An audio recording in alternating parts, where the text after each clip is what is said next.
మేడిగడ్డ పోతాము, బూరుగడ్డకు పోతాం, బొందలగడ్డకు పోతాం. ఏ తోకమట్టున్నది మేడిగడ్డ అక్కడ.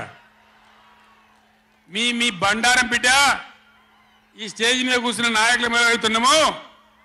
ఈ అసెంబ్లీ అయిపోయిన తర్వాత మేము కూడా అడిగి పోతాం, మీ చరిత్ర మొత్తం ఎండగడతాం. పొద్దున వచ్చేటప్పుడు చెప్పినాం, అయ్యా మీకు ఏదైనా ఇబ్బంది ఉంటే హెలికాప్టర్ కూడా ఉన్నది, దాంట్లో రాని మేము బై రోడ్ పోతున్నాం, మీకోసం హెలికాప్టర్ సిద్ధంగా పెట్టినామని. ఆయన ఇప్పుడు చెప్తున్నాం మేము కూడా పోతాం తర్వాత అని. ఏడిపోతావా? కాళేశ్వరం కాదు, కాశీకి పోవాలి నువ్వు. ఇంకా బిచ్చం ఎత్తుకోవడానికి ఇంకా నీకు మిగిలింది అది ఒకటే. కాశీకి పోయి సన్యాసం పుచ్చుకోవాల్సిందే చంద్రశేఖరరావు నువ్వు. ఓ లంగ చేత పెట్టి పోయిన ప్రభుత్వాన్ని బదనాం చేయాలి, బట్టగాల్చి మీదేయాలని మేము మేడిగడ్డ పోతాం. ఏం బిక్తాం మేడిగడ్డ కాడ పోయి?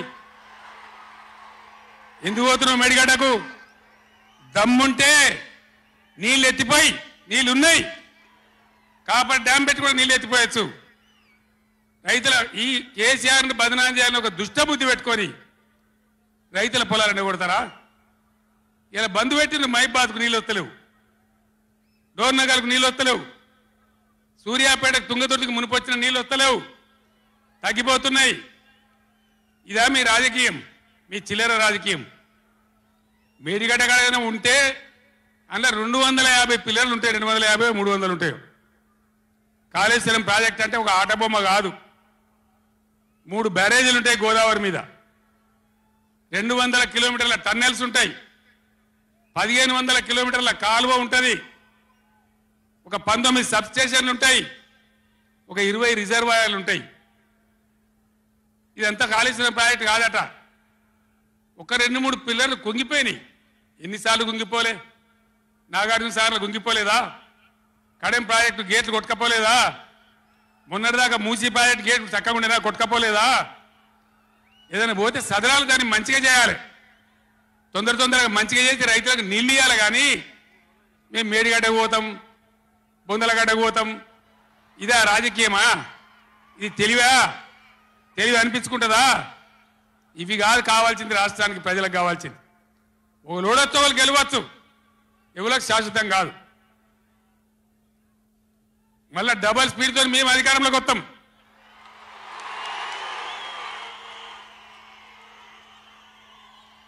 అప్పుడు మేం గిట్లే మాట్లాడన్నా, ఈ పద్ధతి అనుసరించానా? మిగిలితారా మీరు అసెంబ్లీకి కూడా? ఈ అహంకారంతో, దుర్మార్గమైన విధానంతో నదుల నీళ్ళ మీద నీకు అవగాహన లేదు. నన్ను అడగనట్టు నేను చెప్పు కదా, అడిగే సంస్కారం ఉండద్దా? తెలివి ఉండద్దా? అన్నా ఏం దగ్గర ఇట్లా అంటాను, కేఆర్ఎంకి అప్పచెప్పమంటాను, ఏం చేయాలి? ఈ పొన్నాల లక్ష్మయ్య గారు ఉన్నాడు, హరీష్ రావు ఉన్నాడు, నేనున్నా, కడియం సిఆర్ ఉన్నాడు, నీళ్ళ మీద పనిచేసిన వాళ్ళు ఉన్నారు. ఎవరిని అడిగినా చెప్తుంటాం కదా, మీకు తెలివి లేకపోతే. సరే ఆయన చీకటి మిత్రులు బీజేపీ వాళ్ళు కూడా ఎవరు రాలే. ఇప్పటి వరకు కేసీఆర్ అవినీతి మీద గొప్ప గొప్ప మాటలు మాట్లాడిన కిషన్ రెడ్డి గారు వాళ్ళ ఎమ్మెల్యేలు రాకుండా అడ్డుకున్నాడు. మీరు పొత్తు పెట్టుకోండి, ఎవరో అన్నారు. ఎన్ని రోజులు చీకట్లో పొత్తు పెట్టుకుంటారు? రాబోయే పార్లమెంట్ ఎన్నికలలో మీ పొత్తు సంగతి ప్రజలకు ఎట్లాగో చెప్పాల్సే వస్తుంది. ఈరోజు ఎంతసేపు ఉన్నా జ్యుడిషియల్ ఎంక్వైరీ వద్దు, మా చేతికి రాని. ఎందుకంటే మీ చేతికి ఇస్తే మీరు వాళ్ళు కలిసి కూర్చొని మాట్లాడుకుంటారు చీకట్లో.